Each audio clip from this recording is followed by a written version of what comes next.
Okay, here we are, the final day of the Advent of Cyber, day 24. Today's challenge is Exploitation with cURL, Hoperation Eggsploit, and of course we have videos 1 and 2 associated for today. And in this challenge we have 3 tasks. Task 1, Introduction. Task 2, Web Hacking with cURL, and Task 3 is Conclusion. And before I begin, my notation as always, I am not a cybersecurity professional. I have no experience in or with cybersecurity. So you'll see me taking on these challenges as a beginner, just like other beginners would. And of course, here we go. Today is day 24. So in task 1, Introduction, I can already see we have a couple machines we're going to have to start today. So let me go ahead and start by zooming in first. We'll probably zoom back out once the machines are opened. And Introduction, here we go. According to the Blue Team Intel, the wormhole is held open by a control panel on the Evil Bunny's web server. The team must shut it down first to cut off reinforcements before facing King malware. However, the terminal they have is bare. No burp suite, no browser, just a command prompt. But that's fine. The team will use the command line and cURL to speak HTTP directly and send requests, read responses, and find the endpoints that shut the portal. So we have learning objectives today. We're going to understand what HTTP requests and responses are at a high level, so very high level. Use cURL to make basic requests using GET and view raw responses in the terminal. Send post requests with cURL to submit data to endpoints, and work with cookies and sessions in cURL to maintain login state across requests. So connecting to the machine, we need to review the questions below and the connection card as well. So it does show that we're going to need the attack box and the VM. A no-go for everything else. However, I'm sure split screen still works. So right here, it's just telling us how to start the machines here. So we'll start machine. And that's going to be our target machine. So we can see that right here loading. And we'll start the attack box as well. And we do get split screen. And of course, right here, I have successfully started the attack box and target machine. And what I'll do from here is pause, and once the machines are completely loaded and ready to go, we'll come back and kick it off with task 2.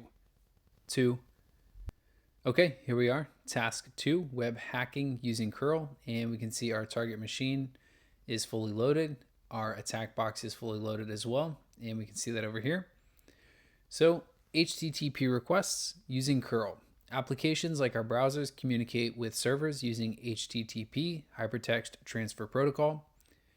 Think of HTTP as the language for asking a server for resources such as pages, images, and JSON data, and getting those answers back. So if you want to access a website, we use a browser, and the browser sends an HTTP request to the web server. If the request is valid, the server replies with an HTTP response that contains the data needed to display the website. So in the absence of a browser, we can still speak HTTP directly from the command line, and the simplest way is using cURL.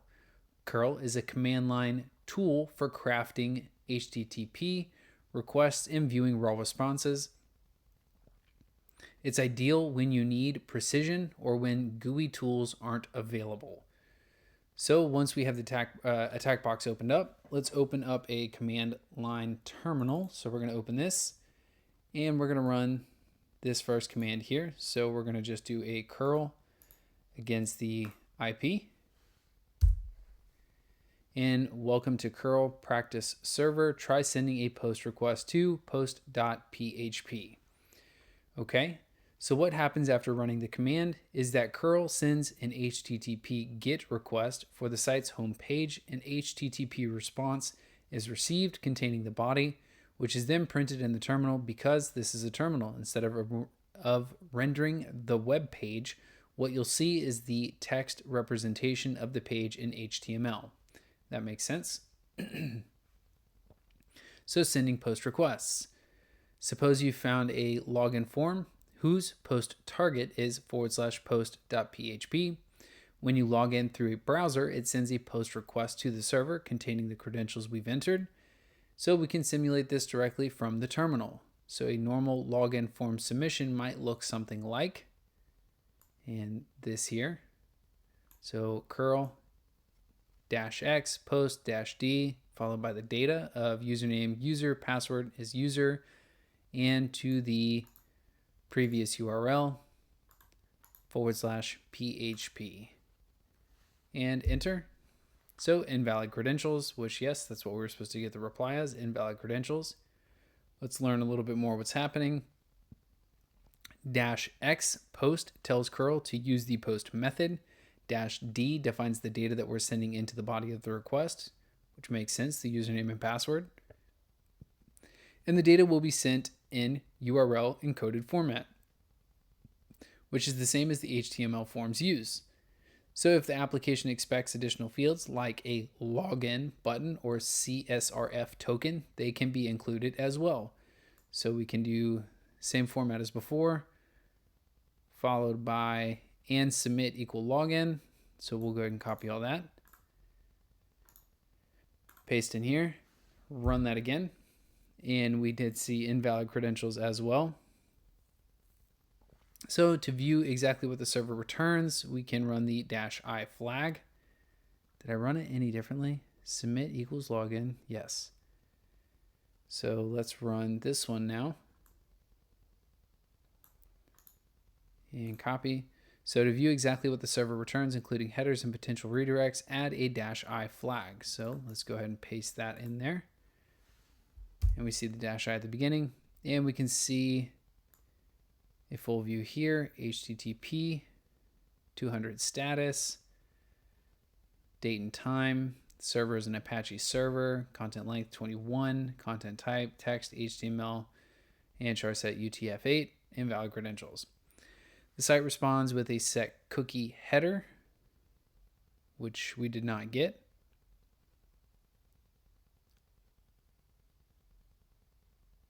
If the site responds with a set cookie, okay, that's a good sign. It means you've successfully logged in or at least triggered a session. Okay, yeah, no, we did not get that.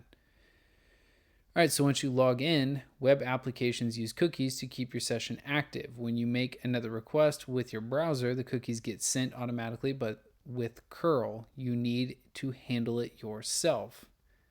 So we can do so in 2 steps. The 2 steps are save the cookie. Second step is reuse the saved cookie. So we'll do curl-c cookies.txt admin. So we're going to do that here and paste. We'll run that. Why does it keep saying invalid credentials? So are we doing something wrong here?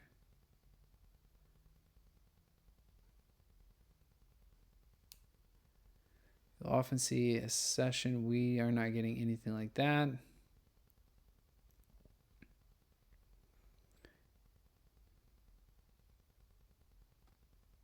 I don't know if we're supposed to have gotten a login, but I keep getting invalid credentials. So I'm not certain here. So the -c option writes any cookies received from the server into a file called cookies.txt.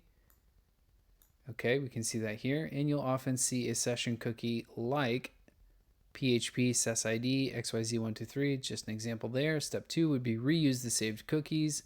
And we can do so with curl-b cookies.txt. So the -b options tell curl to send the saved cookies in the next request, just like a browser would. This is exactly how session replay testing works, and by replaying valid cookies in separate requests. So now we can send post requests and manage sessions. It's time to automate things. Let's simulate a brute force attack against a weak login form. Let's start by creating a file called passwords.txt and place the following passwords inside. I don't know if this is actually what we're supposed to be doing because the last 2 things did not work for us. And we're going to add these passwords in here.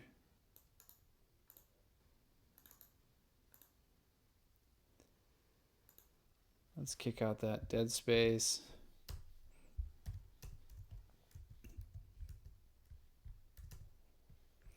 And let's save, enter X. All right, so we did that. Now we need to create a shell. And this is just going to be a simple bash loop called loop.sh. So we'll do nano loop.sh. And we'll just go ahead and copy and paste this in there.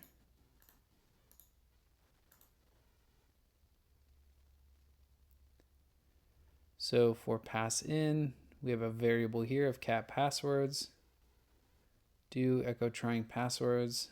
It's going to save it out to this variable of pass response. It's going to run the curl -s-x. Okay.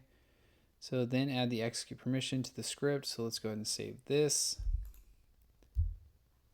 Control O, enter X, and then we need to do chmod +x loop.sh. And now we can run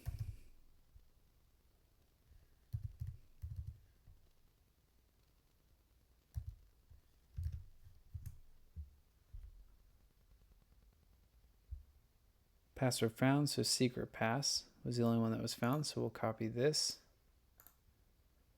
go into our notes, paste that in here.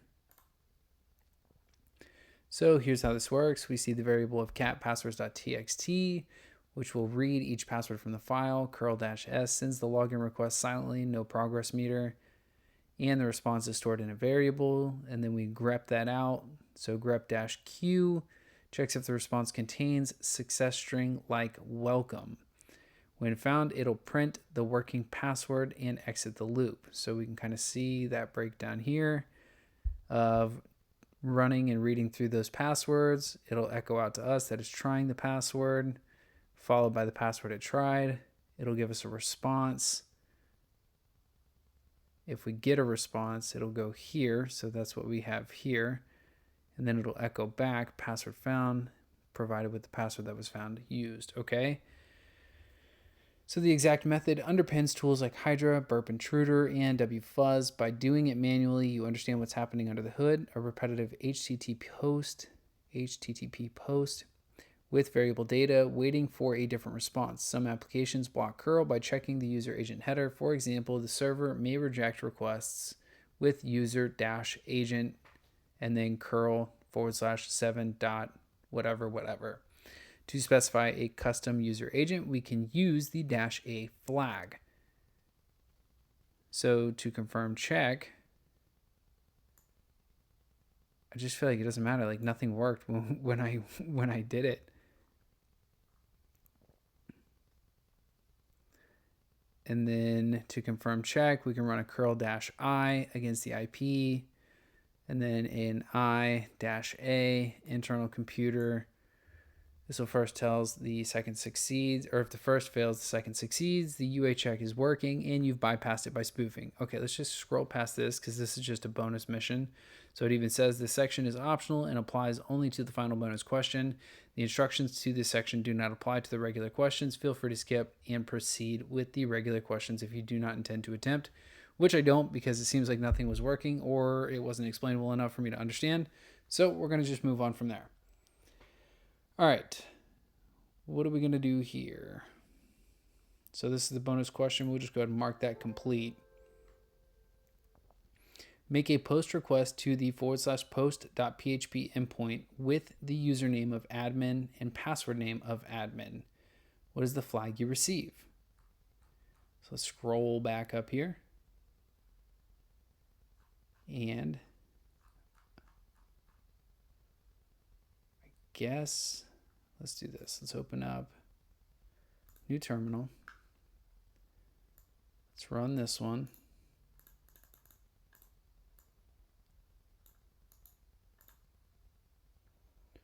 Paste that. Welcome. Try sending a post request. Okay, so we'll do so, but we're going to use admin.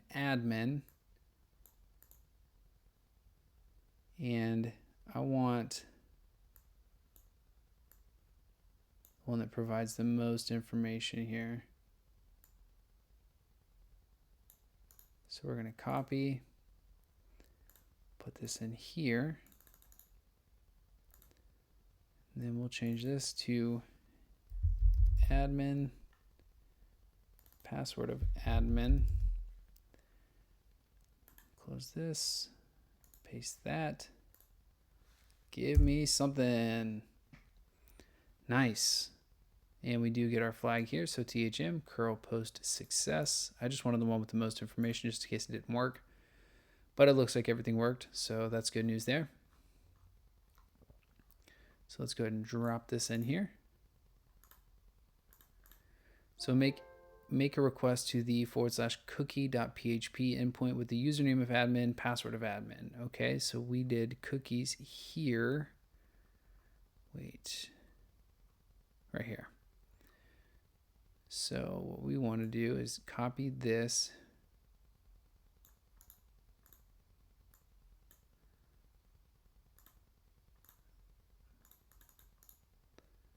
Paste that.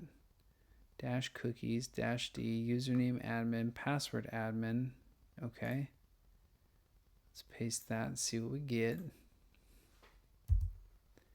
Invalid credentials, username equals admin, password equals admin.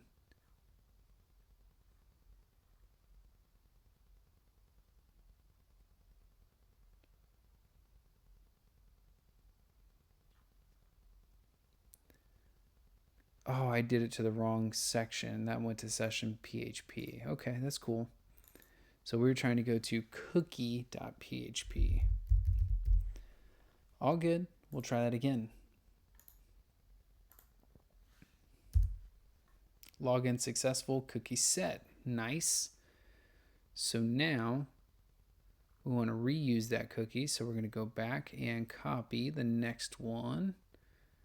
We'll copy this here. And let's double check that we're in the right spot. Go ahead and paste that. curl-b cookies.txt, and we'll go to cookie.php. Paste that. Run it. Welcome back, admin. Flag session token or session cookie master. Nice. Okay, so let's go ahead and copy paste. Check that. Nice. After doing brute force on the brute force.php endpoint, what is the password of the admin user? Well, when we ran it earlier, we had secret pass. That was the one that worked earlier. Okay, make a request to the agent.php endpoint with the user agent of tbfc. What is the flag you receive? So we want to go to use this command here. So we're going to copy that. Where are we going to go to exactly? /agent.php as tbfc. So let's go ahead and copy this in here. And we're going to change this to agent. And internal computer, we're going to change to tbfc. And let's see what we get. Actually, let's go full screen here. Paste, and let's give it a shot. Nice. Copy this, paste that. Sweet. And just out of curiosity, we're going to also run this one here. Copy.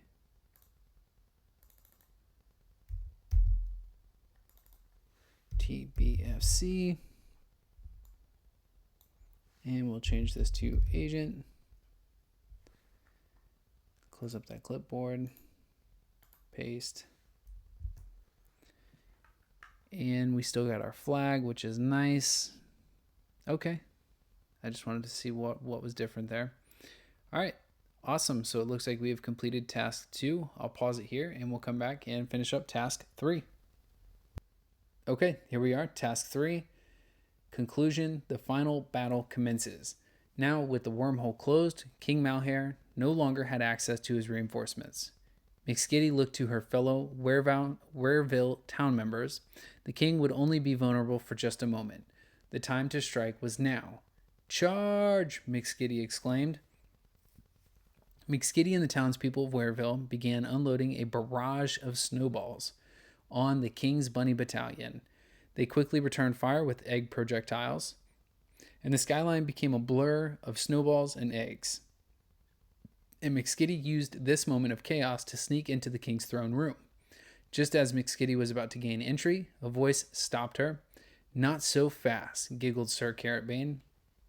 He slowly approached McSkitty, who suddenly felt underprepared. Just when she thought she was out of luck, Sir Breacher Blocker III stepped in front of her. "Go," he simply said. What are you doing?" Sir Carrotbane shuddered. "What I should have done a long time ago." "What's right?" Sir Breacher Blocker III slammed his shield into the snow and drew his sword. "Go," he shouted, turning to McSkitty. The end of the road, McSkitty seized the moment and ran into the king's throne room, where she found King Malhair throwing a tantrum. "Where are my reinforcements?"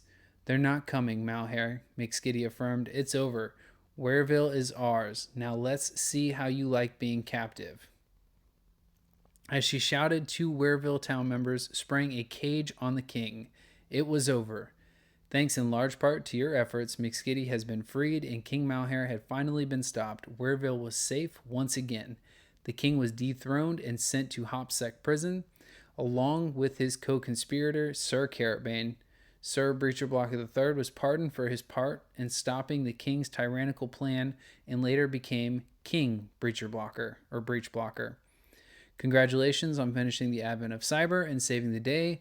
From all of us at TryHackMe, have a Merry Sockmas and a Happy New Year. So we'll go ahead and cancel this machine, terminate that. And let's terminate this last one. And we are officially done with the advent of cyber 2025. Oh, look, I actually get a ticket this time. Close. And that's it. That's it for the advent of cyber 2025.